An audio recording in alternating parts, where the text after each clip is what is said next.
Bonjour Gisèle, Bonjour. bienvenue parmi nous. Je vous invite à vous présenter pour nous dire un petit peu qui vous êtes et ce que vous faites. Donc, je m'appelle Gisèle Languet, je suis sage-femme de formation, mais depuis 20 ans maintenant, je fais de la sophrologie et de la sophroanalyse et pareil pour le Reiki. Je me suis installée en tant que sage-femme libérale et dans ce cadre-là, je me suis formée déjà à la sophrologie pour les femmes enceintes et mon champ d'action s'est étendu. Et j'ai pratiqué la sophrologie pour tout public, les enfants, les femmes enceintes, mais non enceintes aussi. Peut-être plus aussi pour des femmes qui avaient des problèmes de stérilité non organique, pareil pour les hommes. La sophrologie est une méthode scientifique conçue pour maîtriser l'équilibre entre le corps et l'esprit. C'est une technique qui étudie la conscience. Elle permet de gérer les émotions, de les maîtriser grâce à des outils que l'on va donner pendant une séance en utilisant la respiration et certains réflexes. La sophroanalyse s'inspire de plusieurs techniques qui sont donc la sophrologie, le point de départ, et on fera toujours quelques séances de sophrologie quand on commence la sophroanalyse pour donner des outils, apprendre à mieux gérer le stress et à se détendre. On va utiliser aussi la respiration et on va avoir recours en fonction du besoin à l'analyse transactionnelle, à la PNL, à la psychogénéalogie et qui vont permettre d'aller non seulement chercher les émotions qui gênent la personne, mais l'aider à comprendre comment elles se sont installées, à les exprimer pour s'en libérer.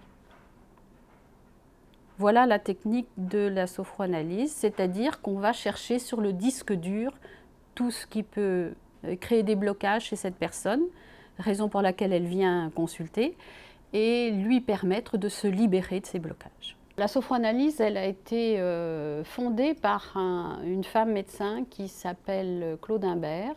Sa formation à elle, c'était médecin cancérologue. Elle s'est rendue compte que le cancer, ce n'était pas seulement une affaire de cellules proliférantes, mais que c'était aussi beaucoup psychologique.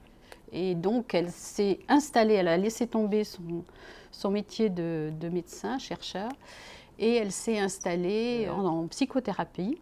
Et petit à petit, elle a écrit des livres et elle a fait son école de sophroanalyse.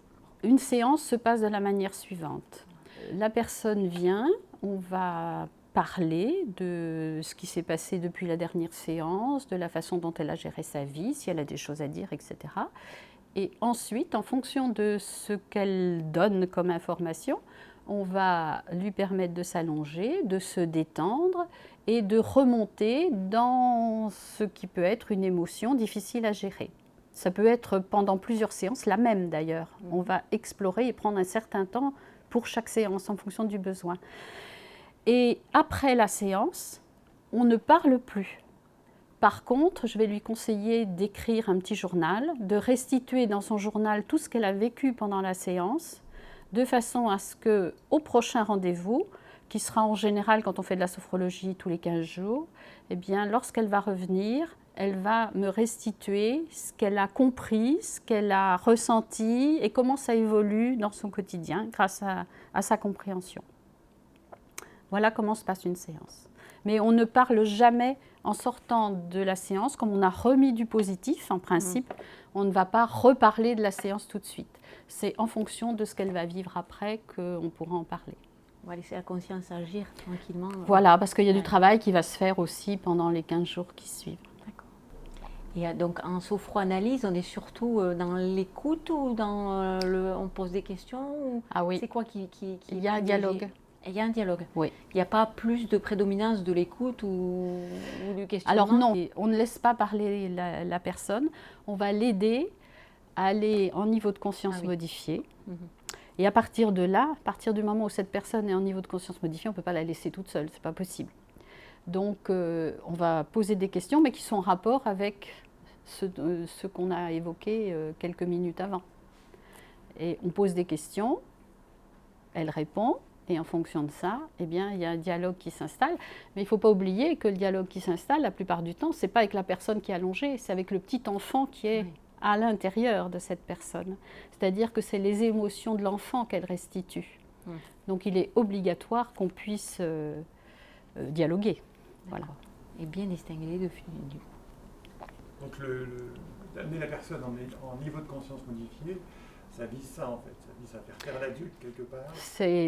On lâche le corps, on oublie son corps et on va aller chercher la conscience, ce que j'appelle le disque dur, et on va aller chercher sur ce disque dur ce qui est à l'origine du blocage. Donc c'est dans la plupart des cas au petit enfant qu'on va s'adresser.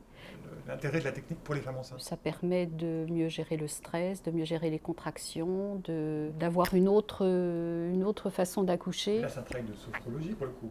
Oui, c'est la Ah oui, jamais de sophroanalyse chez une femme enceinte. Ou alors il faut vraiment qu'elle ait un gros problème psychologique. Mais sinon, on ne fait jamais de sophroanalyse chez une femme enceinte. Oui. C'est uniquement sophro. Oui. Okay. C'est quoi les qualités du sophrologue et du sophroanalyste? Je pense que ce sont les mêmes déjà. Je ne pense pas qu'il y ait beaucoup de différences. C'est l'empathie, c'est la patience, c'est le non-jugement, donc la bienveillance. Voilà, à peu près ce que je peux dire.